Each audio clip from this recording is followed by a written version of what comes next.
Hello friends, स्वागत है आप सभी का आपके अपने यूट्यूब चैनल पर। दोस्तों, ये वीडियो भी आप लोगों के लिए बहुत ज़्यादा इंपॉर्टेंट होने वाली है, क्योंकि इस वीडियो में मैं आपको एक ऐसी चीज़ के बारे में बताने वाला हूँ जो सबसे ज़्यादा ज़रूरी हो जाती है जब आप एक घर को बनाते हैं।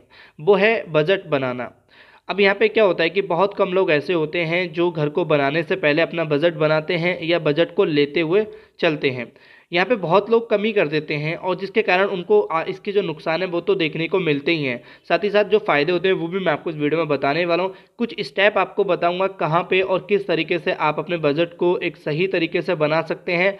यानी आप अपने घर को इकोनॉमी और ड्यूरेबल, यानी कि बजट में और मजबूत लंबे समय तक चले बना सकते हैं। बजट बनाने का जो रीज़न होता है या जो मकसद होता है वो ये नहीं होता कि आप अपने घर को सस्ता कैसे बनाएं। सस्ता नहीं यानी कि चीप नहीं, ड्यूरेबल और इकोनॉमी यानी कि आपके बजट में बने। अब ये ऐसा नहीं कह मैं ये नहीं कहूँ कि आप काफ़ी सारी कटौती करो, तो वो चीज़ें भी ठीक नहीं है ना। यानी कि आपको अपने घर की जो भी मजबूती है उससे कॉम्प्रोमाइज़ नहीं करना है। बट यहाँ पे बजट की इंपॉर्टेंस और बजट के बेनिफिट आपको पता होने चाहिए। सबसे पहले हम बात करेंगे कि बजट बनाना क्यों चाहिए। देखिए, मैंने बहुत से लोग ऐसे देखे हैं, बहुत से लोगों से मैं मिला हूँ जो घर को बनाते हैं, और बहुत से लोगों के माइंड में हमेशा तंगी रहती है, यानी कि परेशानी रहते हैं कि यार बजट नहीं है, इतना लग गया पैसा, इतना लग गया पैसा, इतना कुछ हो चुका है, अभी तो इतना बाकी है। देखो, जब आप घर को बनाते हो तो पैसा तो खर्च होता है, लेकिन आप अपने माइंड में प्रेशर लेके काम कर रहे हैं। वो क्यों? क्योंकि आपको ये आइडिया ही नहीं था कि हमारा इतना पैसा इतनी जगह तक लग जाएगा। तो जब आपको आइडिया ही नहीं होगा, आपको शुरू में तो लगेगा कि यार सब कुछ आसान है, सिंपल है। धीरे धीरे जब पैसा लगना स्टार्ट होता है तो लोगों के है ना, मेंटली प्रेशर हो जाते हैं। वो फिर प्रेशर होके, स्ट्रेस में होके घर को बनाए तो वो मज़ा नहीं आता। देखो, घर हमारी लाइफ की सबसे बड़ी इन्वेस्टमेंट होती है, और हर किसी का एक सपना होता है कि वो एक घर को बनाए अपनी लाइफ में। तो क्यों ना उसको खुशी खुशी बनाया जाए। और यहाँ पे लोग बार स्ट्रेस लेके बनाते हैं तो यहाँ पे दिक्कतें हो जाती हैं। तो इम्पोर्टेंस इसीलिए है कि बजट को बनाना चाहिए। अब यहाँ पे होता क्या है ना, सबसे पहले आपको अपनी नीड्स को जानना होता है, यानी कि ज़रूरतों को जानना होता है कि भाई हमारी ज़रूरतें क्या हैं। अब ज़रूरतों का मतलब कि देखो, अब मान लो फैमिली जितनी बड़ी है, जिस भी हिसाब से, तो आपको अपनी फैमिली में उस हिसाब से प्लान करना होता है कि भाई मैं अपने घर को बना रहा हूँ तो उसमें कितने कमरे चाहिए, कितनी बाथरूम चाहिए। ज़रूरी नहीं कि हर कमरे में आप बाथरूम दो, ज़रूरी ये भी नहीं कि आप कार की पार्किंग की बहुत ज़्यादा जगह छोड़ दो। मतलब काफ़ी सारी चीज़ें जो आपकी नीड्स हैं, अगर आपको लगता है कि भाई मेरे पे छोटी गाड़ी है तो उस हिसाब से ही आप प्लान करें। ज़रूरी नहीं कि आप काफ़ी बड़ा स्पेस छोड़ें, वो सभी आपके स्पेस के ऊपर डिपेंड करेगा। यानी कि आपको अपनी ज़रूरतों को लेके चलना ज़रूरी है कि हमारी ज़रूरतें हैं क्या और फ्यूचर में क्या होने वाली है। अब यहाँ पे मैं एक चीज़ ऐड करना चाहूँगा कि देखो, जब आप एक घर को बनाते हो तो ये तो पता है आपका, एक कम से कम अगर एक छोटा सा घर भी बना रहे हैं 1000 स्क्वायर फीट का, तो भी उसमें 12 से 15 लाख लग जाते हैं। लेकिन यहाँ पे मैं कहूँगा कि आप घर को बनाते समय एक इंजीनियर हायर कर सकते हैं। देखिए, इंजीनियर हायर करने के पीछे मतलब ये नहीं है कि आप सारे काम करें। वो कंस्ट्रक्शन, जो गुड कंस्ट्रक्शन प्रैक्टिस है या जो सर्विस है वो आपको दे पाएगा साइट सुपरविजन के तौर पर, फिजिकल या वर्चुअल। ठीक है, मैं काफ़ी लोगों को वर्चुअल सर्विस प्रोवाइड करता हूँ, आप चाहें तो मेरे से कॉन्टैक्ट कर सकते हैं इंस्टाग्राम पर। बट यहाँ पे मैं आपको कहूँगा, आपके अगर लोकल में भी कोई बंदा है जिसको आप हायर करना चाहते हैं तो बिल्कुल करिए। ज़्यादा पैसा खर्च नहीं होता है आपका इसमें, क्योंकि यहाँ पे बहुत से लोग सिर्फ ठेकेदार पे ही डिपेंड हो जाते हैं। देखो, यहाँ पे मैं हर ठेकेदार की बात नहीं कर रहा हूँ। कुछ ठेकेदार लकीली ऐसे मिल जाते हैं आपको, जो आपके ठेकेदार इतना अच्छा आपका घर बनाते हैं, आपकी प्लानिंग को लेकर सारी चीज़ें आपके मतलब एक सही तरीके से आपके फेवर में काम करते हैं, और आपकी जहाँ पैसा बच सकता है, जहाँ पैसा ज़्यादा लगता है, वहाँ से आपको बचाव कर सकते हैं। तो ये चीज़ें बहुत ज़्यादा इंपॉर्टेंट हो जाती हैं। बट ये सभी के साथ नहीं होता कि आपको एक अच्छा ठेकेदार मिल जाए। कुछ ठेकेदार ऐसे मिल जाएंगे कि वो आपको काम तो कर देगा, लेकिन आपका पैसा काफ़ी ज़्यादा लगवा देगा। जैसे कि कुछ ऐसी मिस्टेक साइट पे हो जाती हैं जिनको अगर हम सुधार करते हैं तो उसमें हमारी काफ़ी सारे मतलब इन्वेस्टमेंट लग जाती है, पैसा लग जाता है। और कुछ ऐसे होते हैं जिनको ये नहीं पता होता है कि हम कैसे काम कर सकते हैं सही तरीके से एक कम बजट में भी। तो ये जानना ज़रूरी है, और इसलिए आपको एक इंजीनियर को हायर करना भी ज़्यादा ज़रूरी हो जाता है।